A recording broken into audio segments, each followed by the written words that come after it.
Hello friends. Today let's talk about something that might sound a little scary but is super important. Income tax. Think of income tax as a small contribution we make from the money we earn. This money goes to the government of India. It's not just taken away, it's used for really important things that benefit all of us.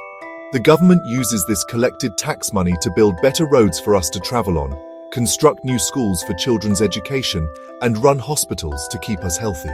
It's a team effort where our money helps our country grow and become a better place for everyone to live. So when you hear about income tax, remember it's your part in building a stronger nation for all of us.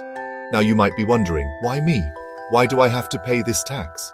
Well, the government needs funds to manage the country's expenses. Imagine running a very big house. You need money for groceries, repairs, electricity, and so much more. Our country is like that big house. The tax we pay is the money that keeps everything running smoothly. It pays for the salaries of government employees, funds our defense forces that protect our borders, and supports various schemes that help farmers and people in need. It's a fundamental part of our responsibility as citizens, ensuring that public services continue to operate efficiently for the well-being of the entire community. Paying income tax is a sign of a responsible citizen. It shows that you are contributing to the nation's progress and development. The system is designed to be fair, meaning not everyone pays the same amount. People who earn more money are expected to contribute a larger share, while those who earn less contribute a smaller share, or sometimes nothing at all. This principle is called progressive taxation, and it ensures that the burden of tax is distributed based on one's ability to pay. It's a way to create a more balanced and equitable society where everyone plays a role according to their financial capacity, helping to uplift the entire community. So, let's not see tax as a burden. Instead, let's see it as an investment in our own future and the future of our country. Every rupee you pay in tax comes back to you in the form of better infrastructure, improved public services, and a safer, more secure environment. It's a cycle of growth. When we pay our taxes honestly and on time, we are directly helping to create a more prosperous India for ourselves and for the generations that will come after us. It's a powerful way to participate in nation building, and understanding this purpose makes the process much more meaningful and fulfilling for every taxpayer. So, how does the government decide how much tax you need to pay? They use a clever system called income tax slabs. Imagine a staircase with several steps. Each step represents a range of income, and each step has a different tax rate. This is exactly how tax slabs work. Your income is broken into parts, and each part is taxed at a different rate depending on which slab it falls into. It's not like your entire income is taxed at one high rate. This method ensures that you only pay a higher rate on the portion of your income that crosses into a higher slab, making the system much fairer for everyone. Let's make this even simpler with an example. Think of the tax slabs as different-sized buckets. The first bucket, for the lowest income range, has a very small hole or no hole at all, meaning very little or no tax leaks out. As your income fills up the first bucket and spills into the next one, that next bucket has a slightly bigger hole, representing a higher tax rate. This continues for each subsequent bucket. So, only the money that falls into the higher income buckets gets taxed at the higher rates. This tiered approach prevents a small increase in your salary from suddenly pushing all your earnings into a much higher tax bracket. For instance, under the new tax regime for the financial year 2024 to 2025, income up to 3 lakhs is completely exempt from tax. This is our first tax-free slab. If you earn between 3 lakhs and 6 lakhs, you only pay 5% tax on the amount that is above 3 lakhs. So if your taxable income is 5 lakhs, you don't pay tax on the first 3 lakhs. You only pay 5% on the remaining 2 lakhs. This layered calculation is the core principle of the slab system, ensuring a gradual increase in your tax liability as your income grows, rather than a sudden jump. This slab system is designed to be progressive and just. It acknowledges that a person earning 7 lakhs a year has a different financial capacity than someone earning 20 lakhs a year. By taxing different portions of income at different rates, the government ensures that the tax burden is distributed equitably. The person with the higher income will have more of their earnings falling into the higher tax slabs and thus will pay a higher overall tax amount. Understanding this structure is the first big step in decoding your taxes and planning your finances more effectively, taking control of where your money goes. In India, taxpayers have a choice between two different tax systems, known as the old tax regime and the new tax regime. Think of them as two different paths you can take to calculate your taxes.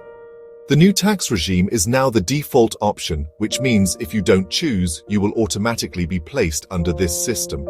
It offers lower tax rates across the board, but comes with a condition. You have to give up most of the common deductions and exemptions, like those for HRA, LTA, and Section 80C investments like PPF and ELSS. This path is simpler and requires less paperwork.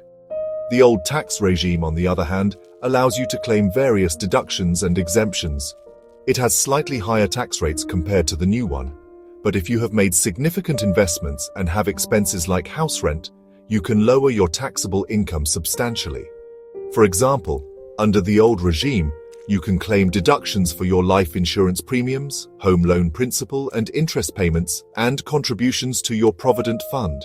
This path is beneficial for individuals who actively use these tax-saving instruments to reduce their overall tax liability and have a higher income.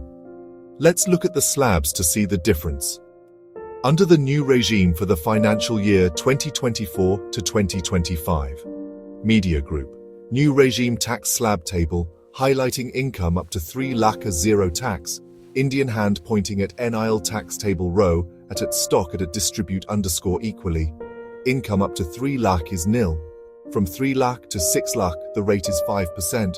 From 6 lakh to 9 lakh, it's 10%. From 9 lakh to 12 lakh, it's 15%. From 12 lakh to 15 lakh, it's 20%. And above 15 lakh, it is 30%. The structure is more streamlined with more slabs and lower rates. This simplicity is its main attraction, especially for young professionals who may not have many investments or deductions to claim, making their tax filing process straightforward. In contrast, the old regime has fewer slabs. For individuals below 60, Media Group, tax chart showing exemption for income up to 2.5 lakh. Indian financial advisor highlighting exempt slab at stock at distribute _equally. Income up to 2.5 lakh is exempt. From 2.5 lakh to 5 lakh, the rate is 5%. From 5 lakh to 10 lakh, it's 20%. And above 10 lakh, it's 30%. Notice the big jump from 5% to 20%. The choice between the old and new regime depends entirely on your financial situation. It's a good idea to calculate your tax liability under both systems before making a decision. If your deductions save you more tax than the lower rates of the new regime, the old path might be better for you. Now, let's clarify who is required to pay income tax in India. Generally, any individual whose total income in a financial year exceeds the basic exemption limit must pay tax. For the financial year 2024 to 2025, under the popular new tax regime, this basic exemption limit is 3 lakhs. This means if your annual income is 3 lakhs or less, you are not required to pay any income tax. However, even if you don't have to pay tax, if your income is above the basic exemption limit, you are still required to file an income tax return to declare your earnings to the government.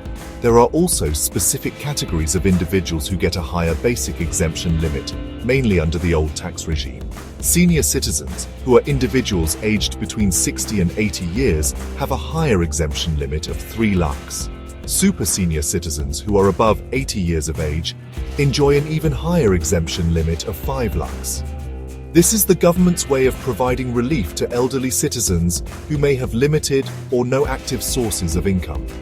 These exemptions ensure that they can live more comfortably without the added pressure of a significant tax burden on their retirement savings or pensions. Understanding which tax slab you fall into is incredibly important for your personal finance management. Knowing your slab helps you calculate your take-home salary more accurately. When you get a job offer, the CTC or cost to company mentioned is not what you get in your bank account. By knowing your tax slab, you can estimate your tax outgo and figure out your net monthly income.